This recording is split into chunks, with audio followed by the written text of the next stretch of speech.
नमस्कार, मैं हूं आपके साथ अली मतर। अपना बिहार में खबरों की शुरुआत करते हैं। आरजेडी में मचे महाभारत में आज एक नया मोड़ आ गया है।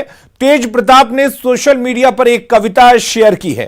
तेज प्रताप ने दिनकर की कविता पोस्ट करते हुए महाभारत से पहले कृष्ण के संदेश से चेतावनी दी है। देखिए तेज प्रताप ने क्या कुछ लिखा है। मैत्री की राह बताने को, सबको सुमार्ग पर लाने को, दुर्योधन को समझाने को, भीषण विध्वंस बचाने को, भगवान हस्तिनापुर आए, पांडव का संदेशा लाए। दो न्याय अगर तो आधा दो, पर इसमें भी यदि बाधा हो तो दे दो केवल 5 ग्राम, रखो अपनी धरती तमाम। हम वही खुशी से खाएंगे, परिजन पर असी न उठाएंगे। दुर्योधन वह भी दे न सका, आशीष समाज की ले न सका। उल्टे हरि को बांधने चला, जो था असाध्य साधने चला। जब नाश मनुज पर छाता है, पहले विवेक मर जाता है। हरि ने भीषण हुंकार किया, अपना स्वरूप विस्तार किया। डगमग डगमग दिग्गज डोले, भगवान कुपित होकर बोले। जंजीर बढ़ाकर साध मुझे, हाँ हाँ दुर्योधन बांध मुझे। और सीतामढ़ी से जेडीयू सांसद ने आरजेडी में मचे घमासान पर कहा कि आरजेडी में वारिस की लड़ाई चल रही है। वैसे तो यह घर का मामला है जिसे लालू जी को बैठकर सुलझा लेना चाहिए और तेज प्रताप यादव को राजगद्दी सौंप देनी चाहिए, क्योंकि पिता के बाद पार्टी के सही मायनों में वारिस वही है। कि माता पिता पूर्व में बिहार में मुख्यमंत्री रहे हों, वैसे घरों में इस प्रकार की समस्याएं अक्सर आती है, चाहे यूपी हो चाहे कहीं भी हो। आज उस घर में लालू जी के बाद सही मानों में वारिस माना जाए तो तेज प्रताप जी हैं। बड़े लड़के को ही वारिस होता। अब उनके घर की अपनी राजनीति है, उन्होंने बड़े को साइड कर दिया और तेजस्वी को आगे बढ़ा रहे हैं। और आज तेजस्वी जी अपने बड़े भाई को कह रहे हैं कि अनुशासन में रहे। अनुशासन तो उन्हें सीखना चाहिए कि घर में बड़ा भाई है, राजगद्दी का असली मालिक वो है, और अपने आप बेचैन है बनने के लिए मुख्यमंत्री और बड़े भाई को साइड कर रहे हैं। ये तो उनके घर का अपना घरेलू मामला है। इसको तो रोड पर लाने के बजाय लालू जी को चाहिए था माननीय कि खुद बैठकर इसमें जो बड़ा है उसको अपना राजगद्दी देकर उसकी घोषणा कर दें। अगली खबर का रुख करते हैं। जातीय जनगणना के मुद्दे पर कल बिहार के प्रतिनिधिमंडल की पीएम से मुलाकात होगी। सीएम नीतीश कुमार ने कहा, हम अपनी बात पीएम के सामने रखेंगे और अगर जातीय जनगणना होती है तो अच्छी बात है। बहुत ही महत्वपूर्ण मुद्दा है मुख्यमंत्री जी। महत्वपूर्ण मुद्दा है और बराबर हम लोग ये कहते रहे हैं, ये हो जाए तो इससे अच्छी कोई बात ही नहीं है। और ऐसा नहीं है कि कोई बिहार में ये सोच है, ये पूरे देश में सब जगह लोग इसको सोचते हैं। इसको एक बार कम से कम जरूर करना चाहिए, हम लोगों की राय है। और इसी दृष्टिकोण से मिल करके हम लोग अपनी भावना रखेंगे। तो जातीय जनगणना की मांग को लेकर कल मुख्यमंत्री नीतीश कुमार के नेतृत्व में 11 दलों का प्रतिनिधिमंडल पीएम मोदी से मुलाकात करेगा। बिहार में इस मुद्दे पर लगातार सियासत हो रही है। बीजेपी सांसद रामकृपाल यादव ने कहा कि जब केंद्र में यूपीए की सरकार थी तो क्यों नहीं जातीय जनगणना कराई गई। वहीं कांग्रेस ने कहा कि पीएम से मुलाकात के बाद बात बनेगी, ऐसी उम्मीद कम ही है।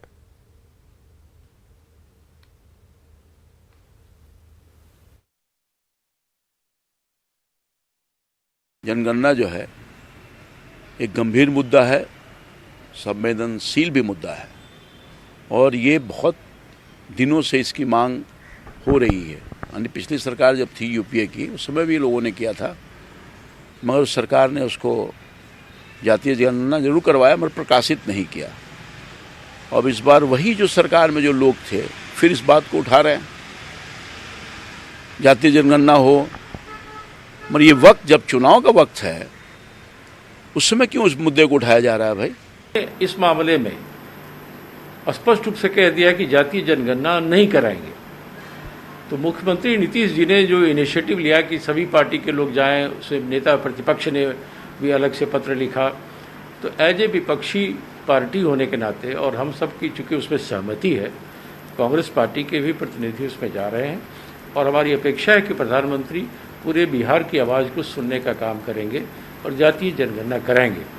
अगर उनकी नीयत साफ होगी तो मुझे ये अपेक्षा है कि बिहार में जातीय जनगणना होगी, और अगर नीयत साफ नहीं, मन में कुछ खोट है, तो पता चल जाएगा। और अब बात तो भाई बहन के पावन त्योहार रक्षाबंधन की।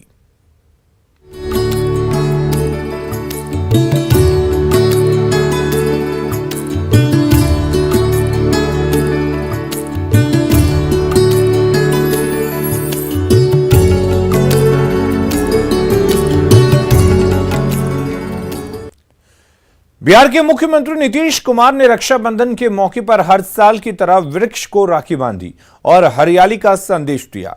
सीएम ने रक्षाबंधन के मौके पर बिहार वासियों को रक्षाबंधन की बधाई दी। रक्षाबंधन है, इस अवसर पर आप सब लोगों को बधाई है। पहले हम लोगों ने अपने बिहार में वृक्ष रक्षा दिवस के रूप में इसको मनाना शुरू किया। बिहार समेत देश भर में आज भाई बहन के असीम प्यार का प्रतीक रक्षाबंधन का त्यौहार मनाया जा रहा है।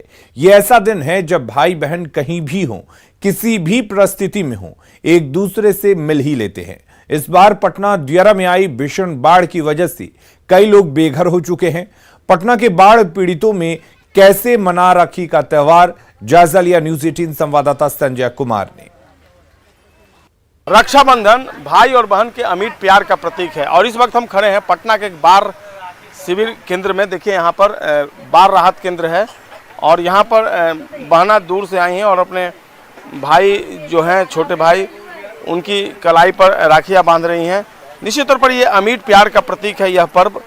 परिस्थितियाँ जैसी भी हों, जगह कोई भी हो, स्थान कोई भी हो, लेकिन जो परंपरा है उसका निर्वहन कर रही हैं।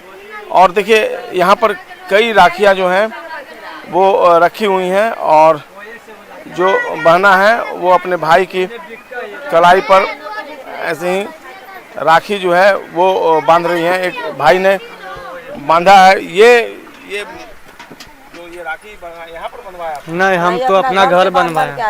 अच्छा, तो आप लोग देखिए यहाँ पर एक जो तस्वीर है, बहन अपने भाई को मिठाई खिला रही है। निश्चित तौर पर यह तस्वीर जो है वो लोगों को अपनी ओर भाव विहल करती है देखने पर। लेकिन जो बहना है उनसे बात करते हैं। आप लोग यहीं रह रही हैं? यहाँ पे रह रही हैं आप लोग या बाहर से आए? हम बाहर से आए कि तो मतलब बाहर में लोग हैं, उसके बावजूद आप आई यहाँ पर? तो कितने भाई हैं आपके यहाँ पर? सब तो भाई ये है। अपना भाई 6 गो है। ये लोग सभी भाई यहीं पर हैं अभी? हाँ, ये है। सबको आपने राखी बांध दी? हाँ, सबके बांध दी। पिछले बार हालांकि घर पर ही इन्होंने राखी बांधी थी भाई की, लेकिन इस बार इन्हें बाढ़ राहत शिविर में आना पड़ा है और कमोबेश हर बाढ़ राहत शिविर में इसी तरह की तस्वीर देखने को मिल रही है, जहां बहनें जो हैं अपने भाई की कलाई पर राखियां बांध रही हैं। संजय कुमार, न्यूज 18 पटना। तो रक्षाबंधन का त्यौहार पूरे देश में धूमधाम से मनाया जा रहा। इस पर्व पर देश के जवानों और सुरक्षा बलों की कलाई खाली ना रहे, इसके लिए नवादा डाक विभाग की तरफ से एक अनोखी पहल की गई। डाक विभाग और एनसीसी के कैडेटों की ओर से जवानों की कलाई पर राखी बांधी गई। डाक विभाग के एक कार्यक्रम के तहत जवानों के लिए पूरे देश से राखियां पहुंची और कवाकोल स्थित सीआरपीएफ कैंप में जवानों की कलाई पर राखी बांधी गई। आप लोगों की तरफ से जो हम लोग के लिए जो भी हुआ, ये पहली बार ऐसा हुआ है। शायद मुझे भी 10 साल की जॉब में पहली बार डाक सेवा की तरफ से हम फौजी के लिए एक अच्छी आप लोग का सराहना रहा और हम इसका बहुत बहुत धन्यवाद करते हैं। आदरणीय पोस्टमास्टर जनरल साहब का आदेश था कि इस तरह से जो सरहद पर भाइयों, जो सिपाही भाई हम लोग का कार्यरत हैं या किसी भी क्षेत्र में दुर्गम क्षेत्रों में रह रहे हैं, जो अपने घर को नहीं जा सकते हैं, तो हम लोगों ने विचार लिया कि भाई हम लोग जो हमारा भारतीय डाक विभाग है और पोस्टल डिवीज़न नवादा ने विचार किया और सभी सहमित्रों के साथ हम लोगों ने आज इस कैंप में आके सभी बहनों के साथ रक्षाबंधन का कार्यक्रम कर रहे हैं। ये मेरी एक अहम पहल है। नेपाल की सीमा पर एसएसबी जवानों को राखी बांधी गई। वाल्मीकि नगर में एसएसबी की कंपनी जंगल में तैनात है, जहां बहनें पैदल और ट्रैक्टर से सफर कर पहुंची और जवानों को राखी बांधी।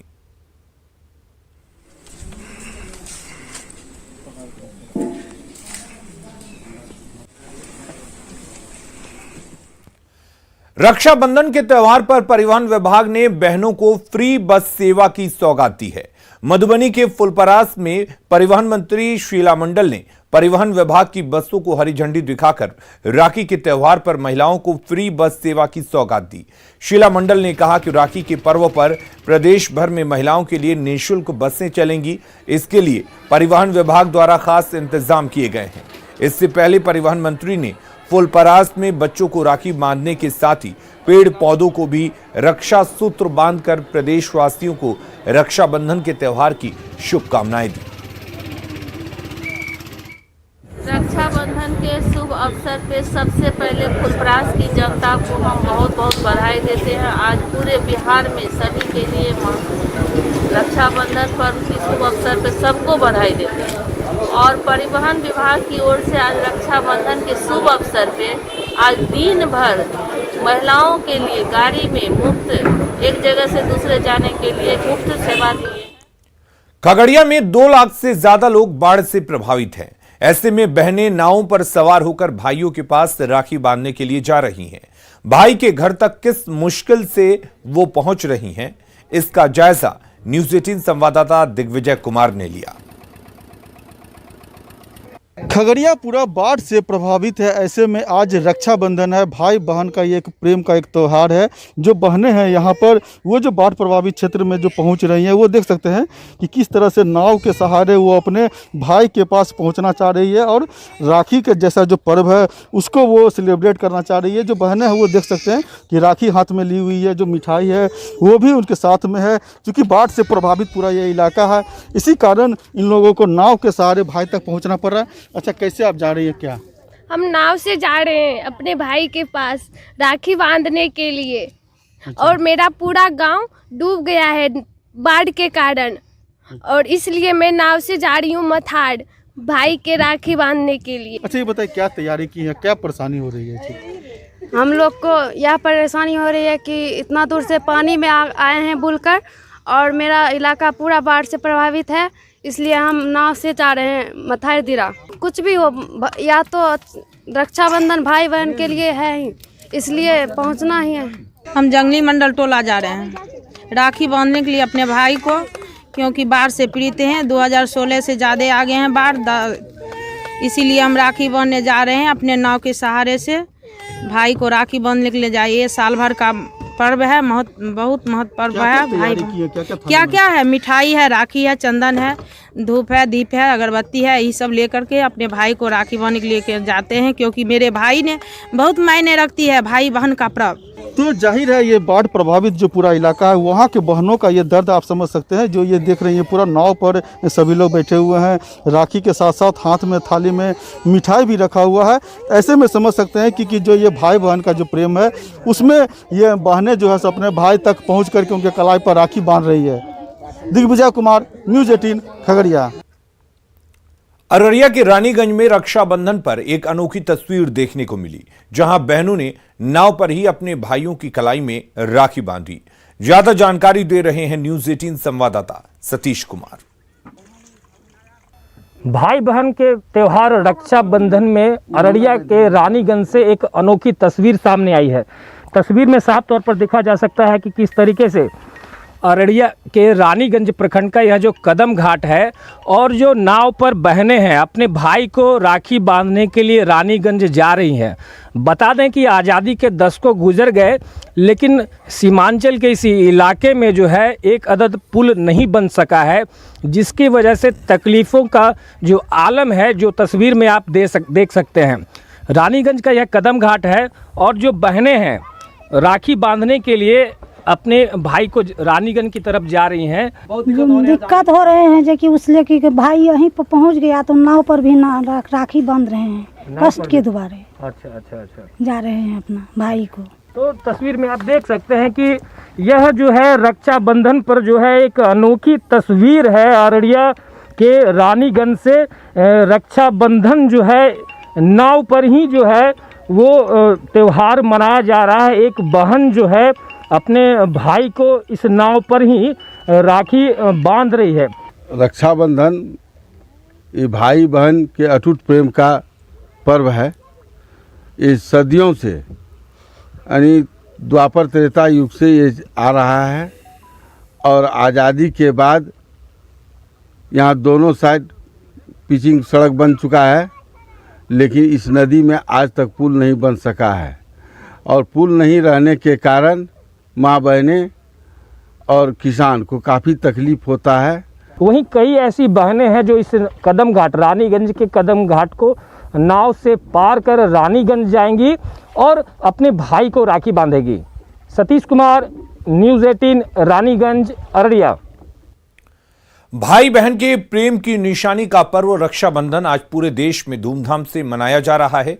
पटना सिटी में भी बहनों ने अपने भाई की कलाई पर रक्षा सूत्र बांधकर उनके दीर्घायु होने की कामना की। भाई बहन का ये प्यार रहता है, हम लोग सालों से इंतजार करते कि कब राखी आए और ये प्यार का बंधन है और ये रक्षा बंधन है। और हम लोग सारी बहना कामना करते हैं कि भाई की लंबी उम्र हो और भाई के लिए यह राखी का त्यौहार मनाते हैं। अगली खबर का रुख करते हैं। बगहा में गंडक नदी के पिपरा पिपरासी तटबंध को जल संसाधन विभाग ने पूरी तरह दुरुस्त कर दिया है। इंजीनियरों का दावा है कि अब यह तटबंध किसी भी दबाव को सहने के लिए तैयार है। पीपी तटबंध का जायजा लिया न्यूज़ 18 संवाददाता मुन्ना राज ने। भारी बारिश के बाद तटबंधों में हुए रैन कट को दुरुस्त करने के लिए विभाग ने कमर कस ली है।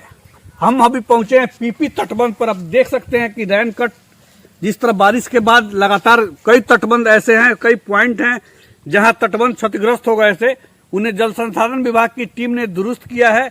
और आप देख सकते हैं दूसरी तस्वीर आप कि पीपी तटबंध के तमाम ऐसे बिंदुओं पर भारी संख्या में ये स्टॉक किए गए हैं, बोरियों को रखा गया है, जियो बैग के तमाम क्वांटिटी को रखा गया है ताकि गंडक नदी का जैसे ही प्रभाव आता है और तटबंधों पर किसी तरह का दबाव बनता है तो उससे विभाग निपटने में सफल होगा।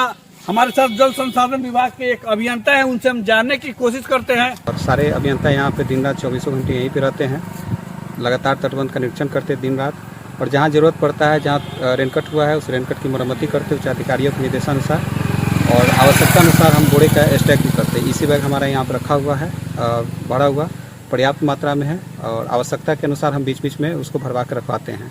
तो अभी हम पीपी तटबंध के 7.1 किलोमीटर स्पर के पास में है, जहाँ हमारा 1000 बोरे का स्टॉक यहाँ पे किया हुआ है। तो अब लगातार एक गंडक नदी ने एक दौर में जो बाढ़ की स्थिति बनी थी उससे जल संसाधन विभाग की टीम ने निपट लिया है, और आने वाले दिनों में अगर जो संभावना जताई जा रही है गंडक नदी के जलस्तर में फिर एक बार बढ़ोतरी होगी, तो इसको लेकर जल संसाधन विभाग की पूरी टीम तटबंधों पर मुस्तैद है।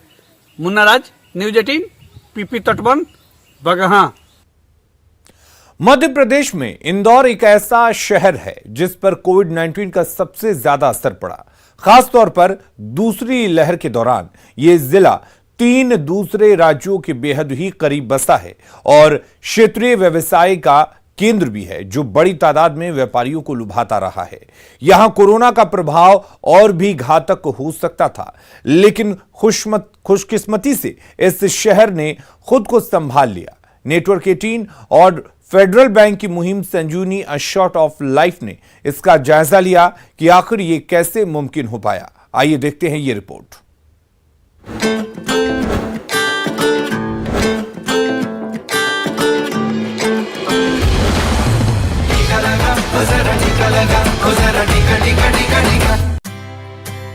इंदौर 30 लाख की आबादी वाली ऐसी जगह जहां कई संस्कृतियों का मिलन होता है। यहां हर चौक और चौराहों पर आपको टीका लगवाने को लेकर विज्ञापन देखने को मिल जाएंगे। This is one of the toughest because all the campaigns were restricted to under 5 population children or pregnant women. But this first time we are facing 18 plus age group. It's a huge. We have to cover 5.41 crores of vaccination in the state. So it's a big challenge. Madhya Pradesh के व्यावसायिक केंद्र होने के नाते इंदौर में corona संक्रमण के मामले भी बड़ी तादाद में देखे गए थे। Actually, initially the highest epidemic cases were there in the state in Indore, but that actually हमें चुनौती को अवसर मानना चाहिए. That was a call from Prime Minister, and we did it. What we did it was we replanned our program. We started outbreak response immunization. Means near the case, new case, we used to vaccinate 500 households, and in the rural area we used to vaccinate 5-kilometer area households. So that helped in curtailing the infection. देश के दूसरे शहरों से हटकर इंदौर की सार्वजनिक जगहें बिल्कुल साफ रहती हैं। केंद्र सरकार के स्वच्छ भारत अभियान के तहत इंदौर देश के सबसे स्वच्छ शहर का खिताब लगातार 4 बार अपने नाम कर चुका है। इसी वजह से यहाँ सार्वजनिक स्वास्थ्य में भी बड़ा अंतर देखने को मिलता है। Wherever there has been a lot of dirt, a lot of unhygienic conditions and not so clean conditions, there the spread of infection has always been faster. Cleanliness does have a role to play in the reduction of the incidence of diseases.